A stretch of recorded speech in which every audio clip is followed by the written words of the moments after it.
સ્વામિનારાયણ વિદ્યાર્થી મિત્રો, આજે આપણે ધોરણ 6 વિષય ગણિત એનો ચોથો ભાગ જોઈશું. આજે ભાગ 4 ની માહિતી મેળવીશું. વિષય છે સંખ્યા સાથે રમત. એનો સ્વાધ્યાય 3.2 પાના નંબર 53 1 થી 5 પ્રશ્ન 1 થી 5 દાખલા મેં ગણાવેલા. આજે કયો દાખલો આવ્યા? તો આજે છઠ્ઠો દાખલો શરૂઆત કરવા. તો વિદ્યાર્થી મિત્રો 5 દાખલા સુધી માહિતી મેળવી હતી. આજે છઠ્ઠા દાખલાથી શરૂઆત કરવા જઈ રહ્યા છીએ. છઠ્ઠો દાખલો, નીચેની સંખ્યાઓને બે એકી અવિભાજ્ય સંખ્યાઓના સરવાળા તરીકે દર્શાવો. તો નીચેની પહેલી સંખ્યા છે a. તો એ કઈ છે? તો 44. આનો એકી અવિભાજ્ય સંખ્યાઓનો સરવાળો કરવાનો છે. બે એકી 3 + 41 બરાબર કેટલા થાય? તો 44. થઈ ગયા 44 બરાબર 44. બીજી સંખ્યા b કરીને છે. હવે બીજી એક સંખ્યા લઈએ કે 13 તો બકા 13 + 31. 3 ને તો આ બેનો સરવાળો કરો. 13 + 31 બેનો સરવાળો કેટલો થશે? 44. બીજી સંખ્યા છે 36.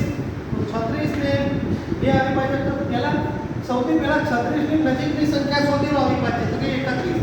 હવે 31 માં કેટલા ઉમેરે તો થાય? તો 5. તો 31 ના 5 કેટલા થયા? 36 થઈ ગયા. હવે બીજી એક અવિભાજ્ય સંખ્યા નજીકની શોધી લો. તો પહેલા 36 ની નજીકની અવિભાજ્ય સંખ્યા કઈ? તો કે 29. મોટી નહીં શોધવાની, નાની. હવે 29 માં કેટલા ઉમેરે તો કે 7. 7 પણ અવિભાજ્ય સંખ્યા થઈ ગઈ. વિદ્યાર્થી મિત્રો 36 બહુ જાજુ વિચારવાનું નથી. ત્રીજો દાખલો બહુ સહેલો કે 24. 24 ની નજીકની અવિભાજ્ય સંખ્યા કઈ? તો હું યાદ રાખું છું 19. હવે 19 માં કેટલા ઉમેરે તો 5 પણ અવિભાજ્ય છે. થઈ ગયા 24. ચલો બીજી એક અવિભાજ્ય સંખ્યા 14 ની નજીક નાની, 24 થી નાની અવિભાજ્ય સંખ્યા તો 19 હતી. બીજી એક લઉં તો 13 લઉં છું. 13 માં કેટલા ઉમેરીએ તો 24 થાય. તો 13 માં આપણે 11 ઉમેરીએ તો 24 થાય. તો થઈ ગયા 11 ના 24. રેડી. બીજી નજીકની છે 17. તો 17 માં કેટલા આવે? 17 18 19 20 21 22 23 24. તો કે સાહેબ 7 ઉમેરીએ તો 17 ની અંદર 7 ઉમેરો તો 24 થાય. રેડી. બહુ સહેલું છે. પહેલા નજીકની સંખ્યા શોધી લેવાની. ત્રીજો દાખલો બહુ સહેલો કે સાહેબ 18. હવે 17 છે તો 17 માં એક ઉમેરો 18 થાય, પણ એક વિભાજ્ય નહીં, અવિભાજ્ય નહીં. એટલે કે 18 લઈ શકાય, એટલે 17 લઈ શકાશે નહીં. એની નજીકની એટલે 13. 13 14 15 16 17 18 13 ના 5 થઈ ગયા 18. બીજી 11. 11 ના 7 18. તો વિદ્યાર્થી મિત્રો એની એના આનાથી નાની અવિભાજ્ય સંખ્યા લેવાની અને એમાં બાકી ઉમેરી દેવાનું. એટલે કે એવી કઈ બે સંખ્યાઓ છે જેનો સરવાળો આટલો થાય છે? તો આ બધી સંખ્યાઓ છે. બધી અવિભાજ્ય સંખ્યાઓ કેવી છે? તો કે એકી અવિભાજ્ય સંખ્યા. અવિભાજ્ય સંખ્યાનો સરવાળો એ એકી. આપણે એકી છે, આપણે એકી છે.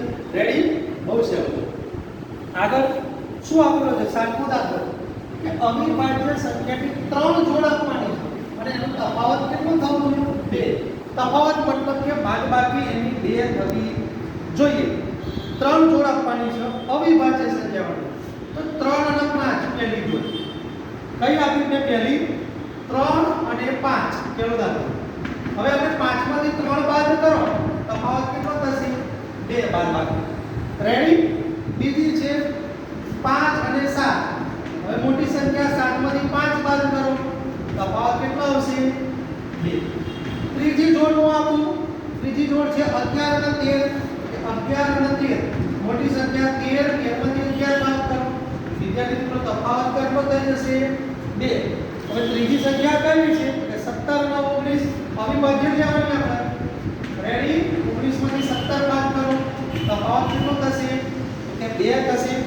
હવે વિદ્યાર્થી મિત્રો જો 19 પછી 20 21 22 23 અવિભાજ્ય છે. 24 25 અવિભાજ્ય નથી. 26 નથી.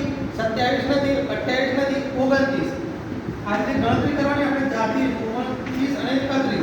તો 31 માંથી 29 બાદ કરો, તફાવત થશે 2. રેડી. આગળ લઈ જાઓ. છઠ્ઠો બહુ સહેલો 41 અને 43 નજીકની જે લેવાની. તો 43 - 41 તફાવત થશે 2. તફાવત મતલબ કે બાદબાકી. એવી અવિભાજ્ય સંખ્યાઓ છે જેને બાજુ પર 2 રહે કે બાદબાકી 2 રહે તો આ બધી અવિભાજ્ય સંખ્યાઓ છે. ઓકે તો આવો યસ. 8મો દાખલો, નીચેનામાંથી કઈ સંખ્યા અવિભાજ્ય છે એવું શોધવાનું છે. તો નીચે તમારી સંખ્યા આપેલી 23, તો 23 એ અવિભાજ્ય સંખ્યાઓ, તો 23 ની અવિભાજ્ય સંખ્યાઓ 2 3 5 7 11 17 19 વડે નિશ્ચિત ભાગી શકાતી નથી, તેથી તે અવિભાજ્ય છે. હવે આ 23 એ કેવી સંખ્યા છે? અવિભાજ્ય છે. અવિભાજ્ય સંખ્યા છે. કેમ? કારણ કે 23 ના અવયવો કયા પડે?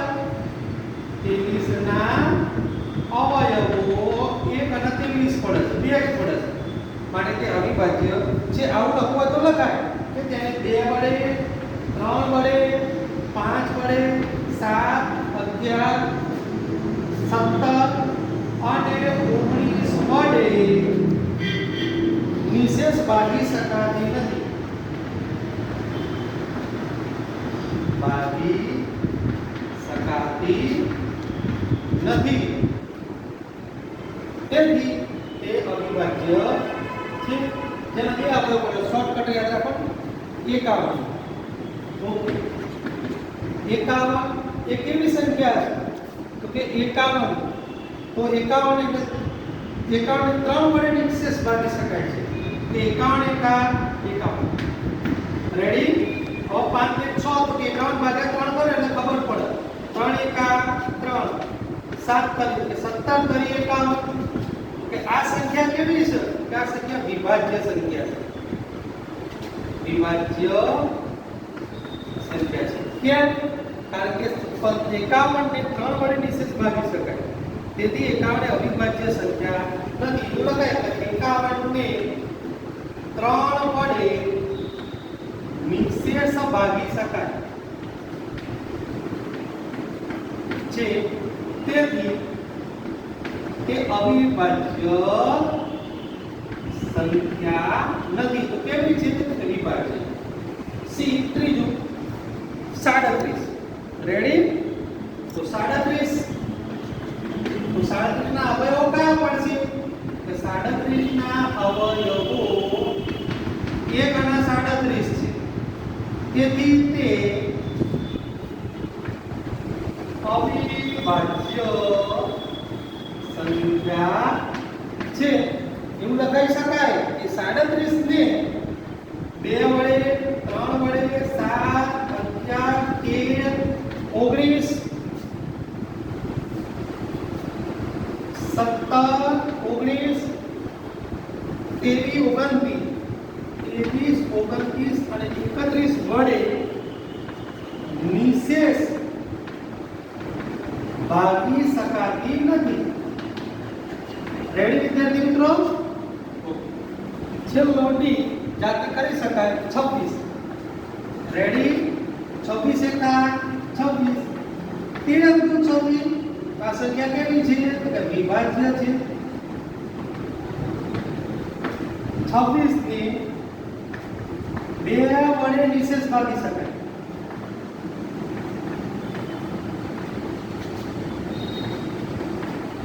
તેથી તે અવિભાજ્ય સંખ્યા નથી. તો કઈ અવિભાજ્ય નથી?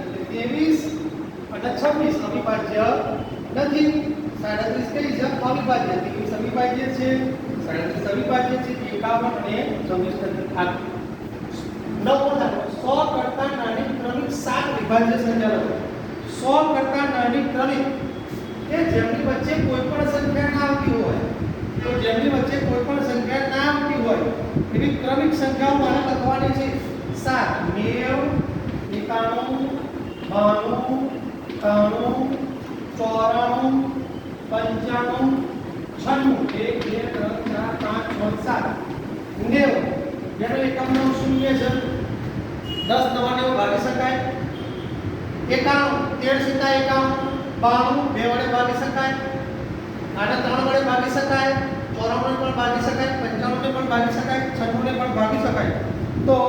એક પણ અવિભાજ્ય સંખ્યા નથી આવતી. આ બધી સાથે સાચી છે કે વિભાજ્ય સંખ્યા છે. 10 નીચેની દરેક સંખ્યાને 3 એકી અવિભાજ્ય સંખ્યાના સરવાળા તરીકે લખો. ત્રણ એકી અવિભાજ્ય સંખ્યાનો સરવાળો. તો આપણે પહેલી સંખ્યા છે આપેલી છે કે 21. તો ત્રણ એકી અવિભાજ્ય સંખ્યાનો સરવાળો લેવાનો છે. રેડી? તો 3 + 5 + 13 આનો સરવાળો કેટલો થશે? 21. બીજો દાખલો. રેડી? 3, 5 અને 13 એ અવિભાજ્ય સંખ્યાઓ. 31 લો. તો 31 ની અંદર પણ આપણે લઈ શકીએ 3 + 5 + 23. 23 તો 5, 5 27, 27 તો 3 31. રેડી? તો 23 5 31. હવે બીજું એક બનાવીએ 31 નું. એવું કહીશું 7, 11 અને 13. આ પણ 31 ની અવિભાજ્ય સંખ્યાઓ છે. ત્રીજું 53. તો 53 ને આપણે લઈ શકીએ 13, 17 અને 23. આ ત્રણેય અવિભાજ્ય સંખ્યા છે. એનો સરવાળો કેટલો થાય? 53, 13, 17 અને 23. ચોથું થી 61. 61 અવિભાજ્ય સંખ્યા છે. તો એનું લઈએ 7, 13 અને 41. તો એનો સરવાળો કેટલો થશે? 61. તો આ બધી અવિભાજ્ય સંખ્યાઓ આપેલી છે. વિદ્યાર્થી મિત્રો 11મો દાખલો. 11મો દાખલો શું આપેલો છે? તો 11મો દાખલો એવો આપેલો છે કે 20 કરતા નાની અવિભાજ્ય સંખ્યાઓની 5 જોડ બનાવવાની છે. તો 20 કરતા નાની જોડો વિદ્યાર્થી મિત્રો બોર્ડ ઉપર બનાવી દઉં છું એટલે તમને ખબર પડે. 20 કરતા નાની 5 અવિભાજ્ય સંખ્યાઓની જોડ. કયો દાખલો? 11. 20 કરતા નાની અવિભાજ્ય સંખ્યાઓની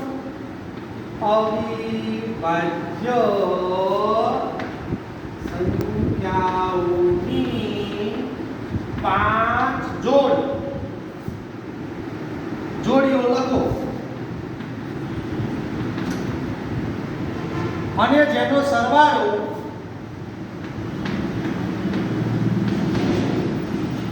સરવાળાને 5 વડે શું કરી શકાય? કે ભાગી શકાય તેવો હોય. 5 વડે ભાગી શકાય તેવો એનો સરવાળો હોવો જોઈએ. તો પહેલી જોડ બનાવીએ છીએ 20 કરતા નાની અવિભાજ્ય સંખ્યાઓ કઈ પહેલા? કે 2, 3, 5, 7, 11, 13, 17 અને 19. આટલી સંખ્યાઓ 20 કરતા નાની અવિભાજ્ય સંખ્યાઓ છે. હવે એનો સરવાળો જેમ 5 વડે ભાગી શકાય. તો 2 + 3 બરાબર કેટલા થાય? કે 5 સરવાળો થાય. હવે 5 સરવાળાને 5 ને 5 વડે ભાગી શકાય છે. તો 5 / 5 બરાબર 1. રેડી? બીજું 2 + 13 15. 5 નો ઘડિયો 5 ને 5 5 2 15. રેડી? 15 / 5 બરાબર 3 જવાબ આવશે એટલે ભાગી શકાય છે. આગળ સરવાળો બીજો 3 + 7 કેટલા થશે? 10. અહીંયા આગળ 10 / 5 5 × 10 બે જવાબ આવશે. રેડી? 3 + 17 બરાબર કેટલા થશે? 20. 20 / 5 તો જવાબ આવશે 4. રેડી? પછી 7 + 13 તો જવાબ થશે 20. અહીંયા આગળ 20 / 5 કરું જવાબ આવશે 4. 11 + 19 11 અને 19 અવિભાજ્ય સંખ્યાઓ છે. તો સરવાળો થશે 30. અહીં હું કરીશ 30 / 5 તો કેટલા? 5 × 5 5 × 10 5 × 15 5 × 5 5 5 30. તો નિશેષ આમ ભાગાકાર થઈ ગઈ. તો આ બધી સંખ્યાને નિશેષ ભાગી શકાય છે. આમ માગ્યા મુજબ જોડીઓ નીચે પ્રમાણે છે.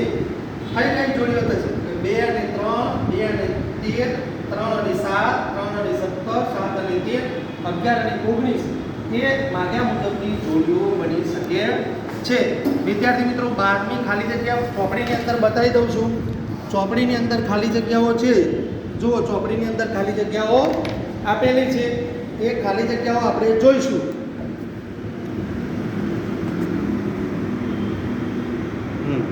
રેડી?